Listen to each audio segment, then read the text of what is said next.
Hello বন্ধুরা, এই কথা অজানা নয় যে মৃত্যুদণ্ড দেওয়ার পর বিচারক বা বিচারপতি কলমের নিব ভেঙে ফেলেন। সেই ব্রিটিশ আমল থেকেই এই রেওয়াজ চলে আসছে। কিন্তু কেন? কারণ একটি নয়, একাধিক। প্রথমত, এটি একটি প্রতীকী বিষয়।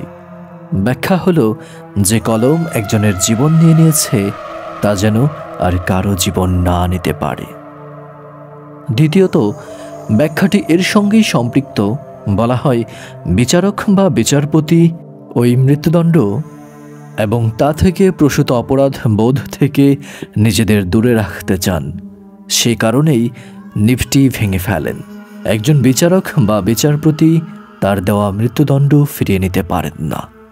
তৃতীয় ব্যাখ্যা, বলা হয় তিনি যাতে কোনোভাবেই মৃত্যুদণ্ড ফিরিয়ে নেওয়ার কথা ভাবতে না পারেন। শেষ ব্যাখ্যা, সব মৃত্যুই দুঃখের, কিন্তু কখনো মৃত্যুদণ্ডের মতো চরম শাস্তির প্রয়োজন হয়ে পড়ে। তাই কলমের নিব ভেঙে ফেলা হয় এটা বোঝাতে যে মৃত্যুদণ্ড দুঃখজনক ব্যাপার। ধন্যবাদ প্রিয় বন্ধুরা। নিয়মিত এমন মজার ইন্টারেস্টিং ভিডিও পেতে চ্যানেলটি সাবস্ক্রাইব করে সাথেই থাকুন। পরবর্তী ভিডিও দেখার আমন্ত্রণ জানিয়ে এখানে শেষ করছি। আল্লাহ হাফেজ।